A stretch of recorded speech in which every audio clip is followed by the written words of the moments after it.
Kalau misalkan kita ditanya Pak, ya sebenarnya analogi yang paling gampang untuk menjelaskan Nagaya itu apa Pak? Hmm, apa Pak? Pak Yunus sudah tahu lah. Ya, Itu adalah analogi kotak. kotak kosong. Itu paling gampang. Ya bahkan itu pertama kali yang buat itu adalah Pak Yohanes Chandra sendiri ya. Kemana-mana pasti bawa kotak. Di awal kita nih ya pas masih awal-awal presentasi, oh masih ada tuh dia. Tapi Pak Yunus kotaknya lebih keren. Kalau saya kotaknya kotak kaca yang gampang pecah, gede lagi Pak. Iya, iya. Jadi saya kalau misalkan dulu presentasi pas masih awal-awal ya, Sepak Yunias juga tahu lah. Kita ya kalau misalkan kita itu presenter, kita kemana-mana mesti bawa kotak dan emas palsu, emas plastik. Tapi Ya, ngomong-ngomong saya masih bawa loh Pak. masih Tiap bawa waktu, dia. di mana-mana saya pasti bawa. Kalau sekarang saya sudah enggak Pak. Tapi memang Soalnya itu memang paling sebenarnya efektif Pak. memang paling efektif. Saya setuju. Ya, Saya setuju. Sebenarnya analogi kotak itu paling efektif. Nah, kalau Anda belum tahu analogi kotak itu apa, Anda pelajari. Tanya senior Anda, ya, atau kontak Pak Yunias atau saya. Sebenarnya videonya sudah ada, cuman videonya bahasa Inggris sayangnya. Ya, nanti mungkin kita juga boleh buat tuh Pak analogi kotak tuh yang menjelaskan sebenarnya Nagaya itu seperti apa dan kalau ini juga sekalian menjawab tadi ada pertanyaan apa bedanya Nagaya dengan kripto lain. Oh, itu sangat menjelaskan itu. iya. Itu jelas sekali secara secara visual orang bisa lihat oh beda ya Nagaya sama yang lain. Ya, mungkin nanti Ya. kita bisa usahakan kita bikin videonya kali ya. Pak Yunias jadi artisnya gimana Pak? Oke. Jadi gini ya teman-teman ya, kalau Anda menjelaskan analogi kotak, ya, khususnya kepada orang yang paham tentang apa sih sebenarnya di balik yang namanya industri kripto itu sendiri ya, orang yang paham, yang berlatar belakang IT juga, wah itu sebuah penjelasan yang meruntuhkan semua apa ya, eh, mungkin bisa dikatakan ego, Pak, ya, Betul. kesombongan gitu loh, bahwa seolah-olah yang namanya teknologi itu segala-galanya, itu bisa diruntuhkan, ya. Ya. Kenapa? Karena pada akhirnya kita tahu bahwa yang namanya teknologi itu bukan segala-galanya.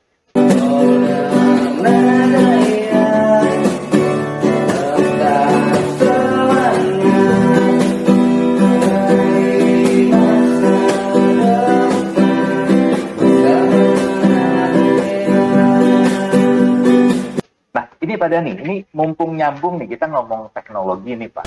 Kan Ya. ada terakhir-terakhir ini juga ada yang japri saya, ada yang japri Pak Dani juga, ya. Hmm.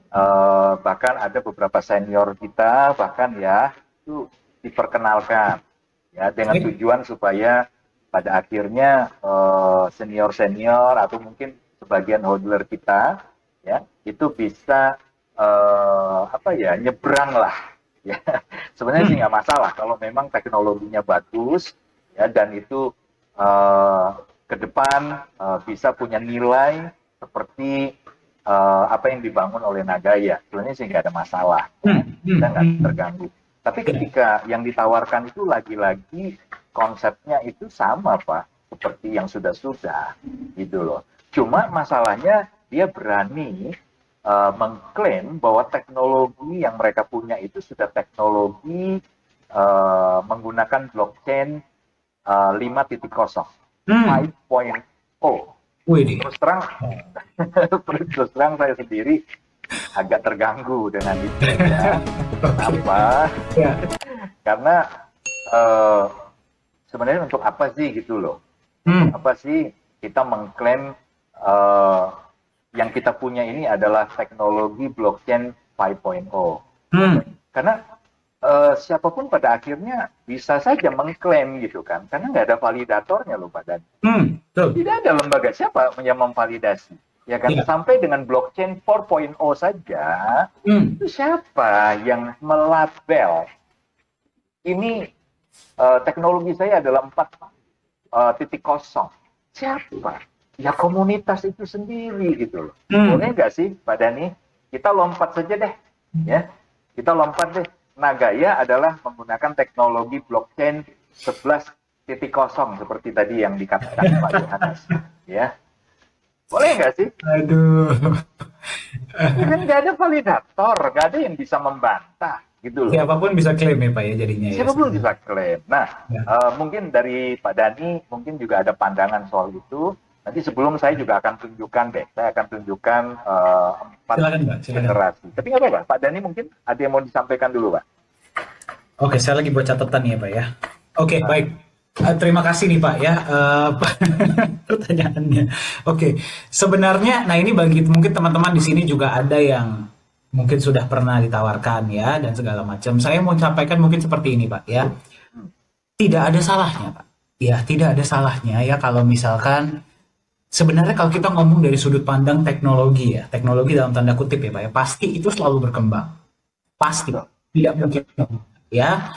Nanti mungkin Pak Yunius boleh tambahkan karena Pak Yunius ini kan orang IT Pak dan paham IT dengan sangat ya Pak ya. Nah mungkin saya berikan izinkan saya memberikan pandangan saya dari sudut pandang seorang pebisnis Pak ya. Jadi kalau misalkan kita berbicara tentang teknologi ya, teknologi itu pasti akan selalu berkembang ya. Nah sekali lagi tapi kalau kita ngomong berkembang pun siapa yang menentukan? Ya itu kan tentu ya siapapun boleh klaim ya Pak ya. Itu kan gampang. Ya kalau Nagaya mau klaim teknologi 11,0 pun sebenarnya bisa, tapi memang tidak akan kita lakukan seperti itu Pak, karena bukan itu yang kita jual. Ya, nah itu yang pertama Pak. Yang kedua, nah ini tolong perbaiki saya kalau saya salah ya Pak ya. Soalnya saya menerima ini dari Pak Yohanes ya. Nah saya sebenarnya kalau dari sudut pandang safety versus speed, ya sebenarnya kalau misalkan kita ngomong teknologi itu apa sih? Iya nggak sih? Teknologi itu kan sebenarnya kalau nggak lebih cepat, kalau nggak lebih aman, itu doang. Ya nggak sih? Nggak ada lagi yang lain. Betul nggak? Nah, sebenarnya kalau misalkan kita berbicara tentang, nah ini mungkin nanti Pak Yunius boleh tambahkan lebih dalam ya. Setahu saya Pak, kalau dia itu speednya lebih kencang, dia itu akan mengorbankan safety, security. Berarti biasanya security-nya lebih rendah. Terbalik kalau misalkan security-nya lebih tinggi, speed-nya lebih pelan. Ya, nah jadi kalau misalkan kita bilang 5.0 ini apakah dia lebih cepat atau dia lebih aman? Nah kalau misalkan dia bilang dia dua-duanya ya jujur saya sih nggak percaya Pak. Ya saya sih jujur nggak percaya. Tapi mungkin sudut pandang saya dari sudut pandang seorang yang awam Pak. Jadi mungkin saya salah. Nah tapi saya ingin berbicara dari sudut pandang bisnis Pak. Ya. Kalau misalkan kita gini loh Pak. Teknologi itu dibuat untuk apa sih Pak? Sebenarnya. Ya. Teknologi itu dibuat untuk memudahkan hidup orang, betul nggak Pak? Betul ya? Dia itu, kita bikin teknologi itu terus berkembang untuk meningkatkan taraf hidup manusia. Kalau teknologi dia secanggih apapun, tapi tidak bisa diterima oleh pasar, ya tidak dibutuhkan oleh pasar, ya dia mau bikin teknologi secanggih apapun, nggak akan ada gunanya Pak. Ya, nah kalau misalkan kita berbicara dari sudut pandang kripto ya Pak, cryptocurrency. Kripto ini kan sebenarnya kan sering ada dilema nih Pak, bahkan antara para kripto investor pun. Mereka ini sebenarnya ngejar kripto itu sebagai cryptocurrency atau kripto aset. Ya, itu pertanyaan besar. Nah, jadi bagi Anda yang memang sedang melihat ya dan sedang memperhatikan dunia kripto, ya, terus kita ditawarkan hal-hal yang seperti ini, Anda harus bertanya kepada diri Anda sendiri. Ya Anda ngejar cryptocurrency atau Anda ngejar aset?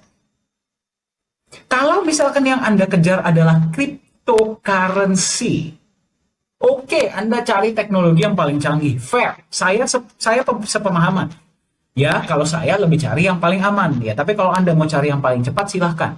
Tapi Anda ingat loh ya, kalau yang Anda kejar adalah cryptocurrency, berarti dia itu bertindak sebagai apa? Alat tukar. Saja.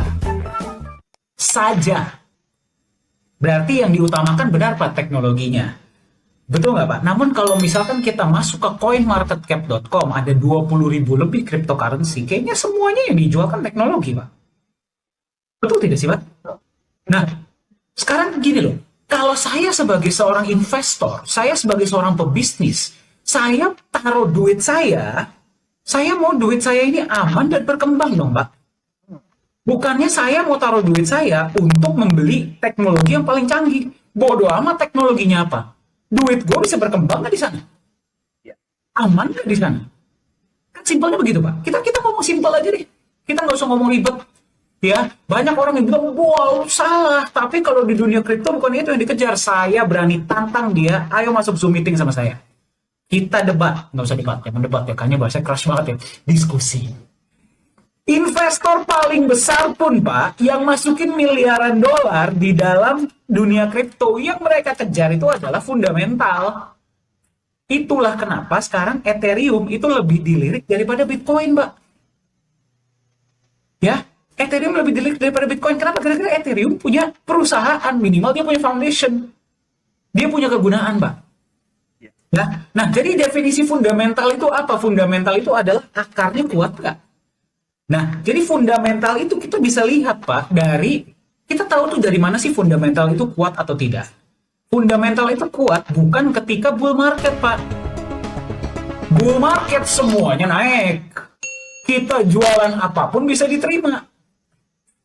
Kalau bear market itu loh, siapa yang sanggup bertahan?